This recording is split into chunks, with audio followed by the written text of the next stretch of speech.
Bonjour tout le monde, et voilà, la saison 2 des vidéos sur du scrap démarre aujourd'hui autour du monde de la carterie. Donc on va parler bien entendu méthode d'organisation autour de ce type d'activité. On va découvrir d'autres produits.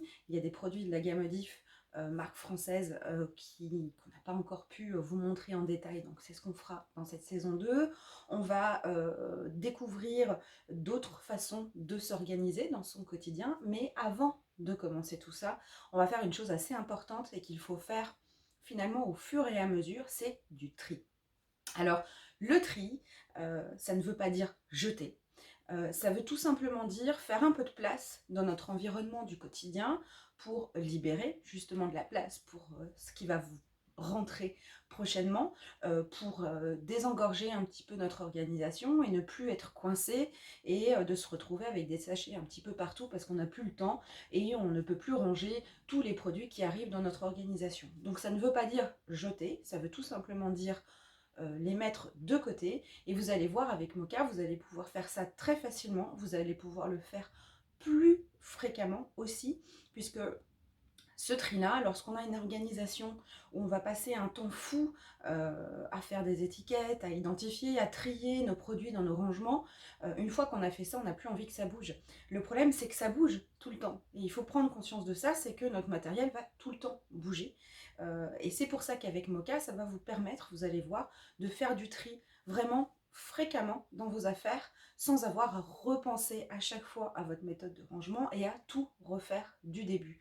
Vous n'avez plus à enlever les étiquettes, refaire les étiquettes, enlever tout dans vos rangements pour refaire un tri global de votre matériel.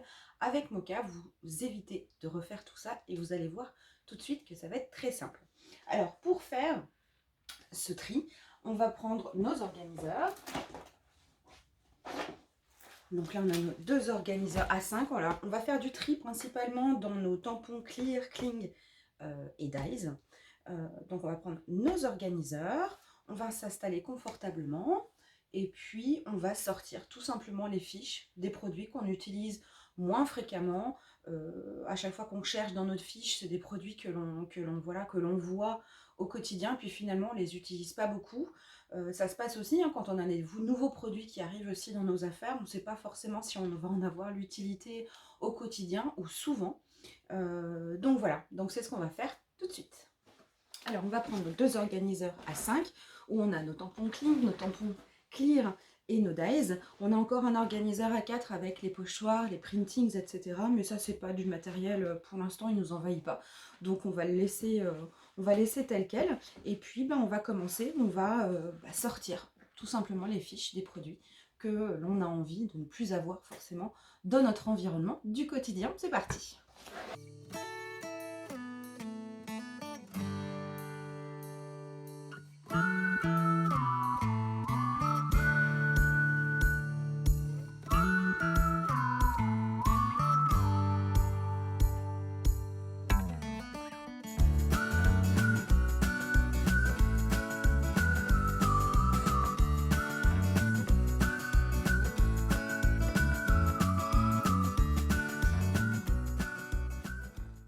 Voilà, donc là j'avais des tampons bois aussi, donc il y a des tampons bois qui sont concernés dans ce tri, donc j'ai des dies, j'ai un peu de tampons. Donc là voilà, j'ai enlevé les tampons et tout le matériel qui ne me sert pas finalement dans mon quotidien. Alors j'ai pas envie non plus qu'ils disparaissent, par contre j'ai envie que voilà, qu'ils m'encombrent pas et de le mettre dans un endroit que je vais pouvoir retrouver très facilement, et vous allez voir ça aussi parce qu'il va y avoir un troisième organiseur. Donc là, on va rapatrier nos packaging pour pouvoir remettre notre matériel à l'intérieur. Vous verrez aussi comment faire si on n'a plus de packaging pour ces produits. Voilà, donc on va tout de suite aller chercher tout ça. Alors, vous aviez vu un petit peu notre boîte déjà packaging qui est full. Donc là, on va pouvoir libérer un petit peu de place. Donc, premier travail. Donc non, nos organiseurs pour l'instant on n'en a plus besoin. Il va falloir qu'on remette certaines feuilles transparentes de dies puisqu'on ne va pas se débarrasser ou mettre de côté tout ce qu'il y a sur nos feuilles de transparence. Donc vous allez voir comment on va faire pour enlever quelques dies de tout ça. Et donc là maintenant on va chercher nos produits, on sait où ils sont puisque on a nos fiches qui nous disent dans quelle boîte ou dans quel contenant sont rangés nos produits. Donc on va chercher les produits, on va les remettre dans les packaging. Alors chose importante par contre, c'est qu'il faut prendre son mémo rangement. Alors, voilà. On va prendre notre mémo puisqu'on va libérer de la place forcément dans nos affaires. Donc on va prendre notre petite gomme et notre crayon au cas où. Et voilà. C'est parti.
Voilà, donc je vous ai économisé tout le temps passé à tout remettre dans les packaging, à enlever les croix dans tous les rangements que je libérais dans mon organisation.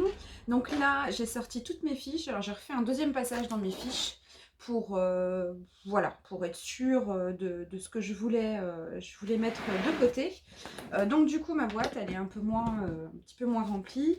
Vous avez vu au début, vous pouvez aussi organiser votre boîte avec les packaging par marque ou par thème en fonction d'eux pour aller un petit peu plus vite, pour tout repérer. Donc maintenant, ce que je vais faire, c'est que je vais prendre mon organiseur qui va concerner justement tout ce matériel que j'ai pu mettre de côté. Et au lieu d'aller à chaque fois, si j'ai besoin de quelque chose, aller chercher dans toutes mes boîtes, non, j'ai mon organiseur où je vais pouvoir récapituler toutes les fiches que j'ai enlevées de mon organisation du quotidien. Voilà, alors finalement, c'était celui-là. On s'est trompé. L'autre organiseur, c'est pour autre chose. On en reparlera un petit peu plus tard. Donc là, j'ai déjà des fiches de matériel à l'intérieur qui correspondent déjà à du matériel que j'ai mis de côté dans des boîtes que j'ai appelées B1, B2, etc. Et dans lesquelles je concentre le matériel que j'avais déjà précédemment trié. Donc là, vous voyez, on a B1, B2 sur les fiches.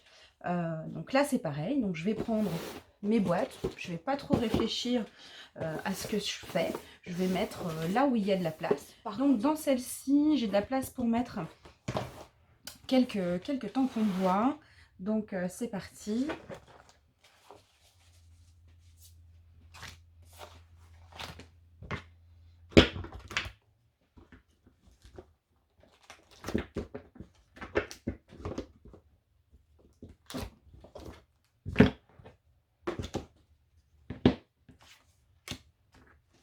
Donc là, je vais tout simplement gommer. Et je vais mettre, c'est ma boîte B1, je vais mettre B1 à l'intérieur. Là, je vais prendre une autre boîte maintenant.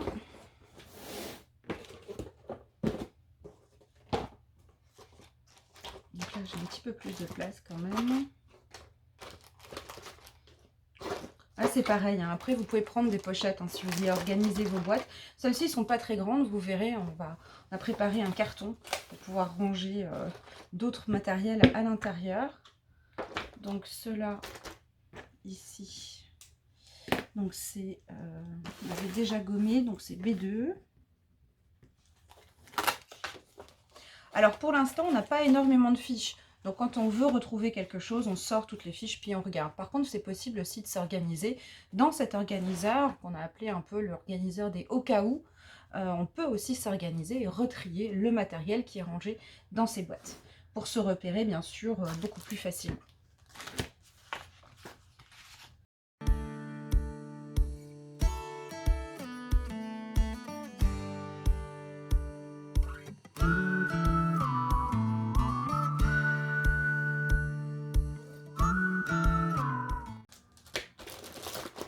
Là, ma boîte est pleine, les deux sont pleines. Donc là, il me suffit de reprendre soit une boîte à chaussures qui traîne, etc. Moi, j'ai privilégié voilà, un carton. Donc, je vais prendre un carton. Je vais noter B3 dessus. Donc, je vais prendre l'un de mes marqueurs. Hop. Je note B3. Et je vais mettre le reste du matériel à l'intérieur de mon carton.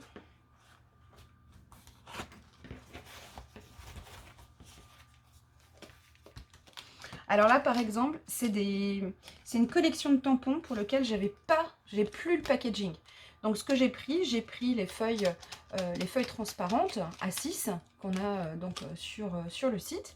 Et puis on a rangé notre cloche de tampons comme ça à l'intérieur. Comme ça, les tampons ne se baladent pas, ils sont bien protégés.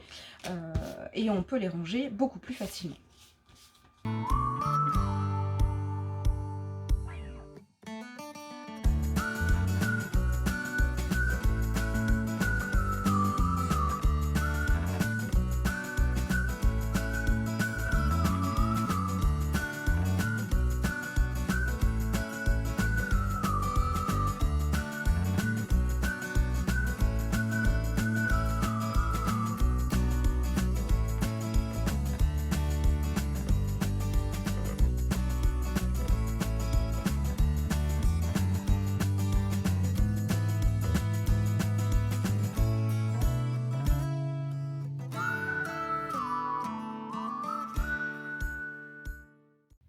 Alors là maintenant, pour les dies. Donc, pour les dies, l'organisation est un tout petit peu différente, surtout en fonction de la quantité de matériel en votre possession. Donc, pour vous expliquer comment est-ce qu'on a fait. Donc là, c'est des dies assez faciles puisqu'on a fait à chaque fois une feuille à 5 pour chacun. Donc ça se passe, ça se range assez facilement. Mince, j'ai rangé mon marqueur. Donc là, pareil, il me suffit alors d'effacer. Alors bien sûr, avec le nettoyant, vous pouvez l'enlever. Moi, pour l'instant, je les barre. Une fois que j'aurai décidé ce que j'en fais, je nettoierai comme il faut. Donc ceux-là, je peux les ranger. On a ici ces collections-là, donc ils sont beaucoup plus faciles aussi à ranger. Par contre, alors celle-ci, j'avais fait toute la collection sur une feuille. Donc là, c'est facile aussi.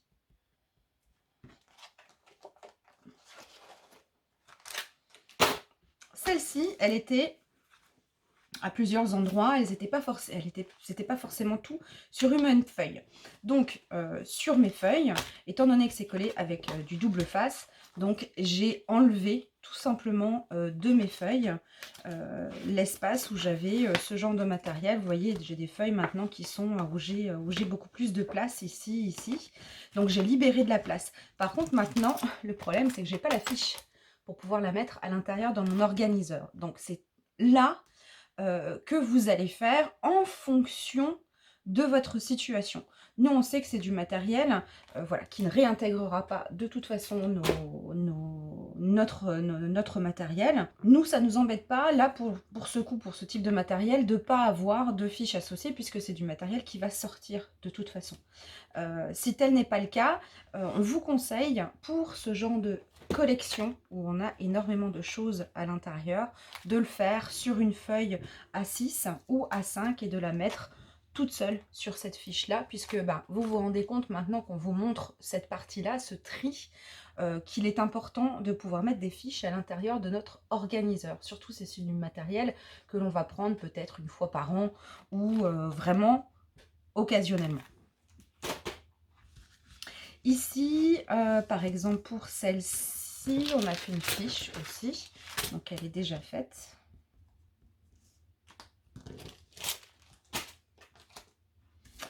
Ensuite, pour celle-ci, c'est pareil. On a enlevé à plusieurs endroits. Alors, c'était pas forcément à plusieurs endroits, c'était sur cette feuille-là. Donc, on avait des choses encore. Donc là, pareil. Nous, personnellement, ça ne nous empêche pas, là, pour le coup, de ne pas avoir de fiche. Ça va sortir.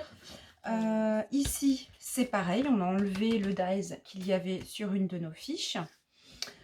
Alors, il nous reste ça. Celui-ci, c'est pareil. C'était sur une de nos fiches. On l'a enlevé sur une fiche existante.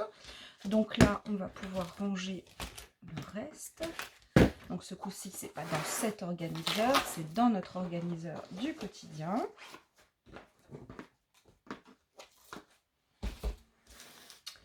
Et pour cela, on voulait vous montrer aussi, donc là, on avait notre fiche A6, où on avait ces tampons-là. Les dies, on les a enlevés de nos fiches de mots. Par contre, on garde toujours ces deux tampons. Donc là, la possibilité que vous avez, soit vous voulez garder la fiche pour la voir dans cet organiseur-là, parce que vous ne savez pas encore ce que vous allez en faire, si vous vous en débarrassez ou pas. Par contre, pour ne pas avoir à retamponner ou à refaire des fiches, on va tout simplement la scinder en deux. Cette partie-là, on va la remettre dans nos affaires. Et l'autre fiche, on la met à l'intérieur. Voilà, donc on a fini notre tri pour le moment. Donc voilà, donc on l'a fait à cet instant-là dans l'année. On avait quand même une sacrée quantité de choses à enlever de nos affaires. Donc on a utilisé donc nos organiseurs. C'était important qu'on vous montre cette phase-là parce que vous allez voir lorsqu'on va...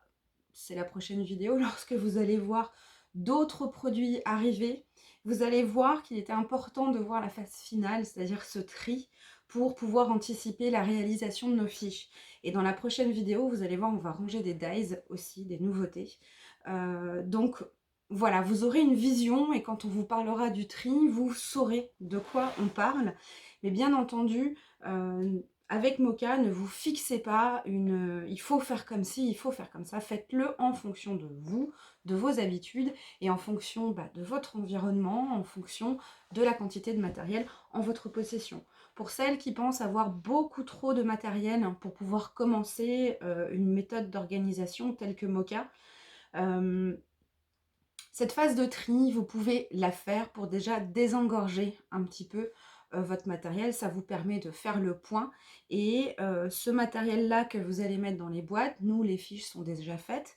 Mais si vous en sortez plus, vous avez beaucoup de matériel et que vous vous dites que la charge va être beaucoup trop importante pour pouvoir démarrer, non, vous mettrez un peu plus de temps à la mettre en place.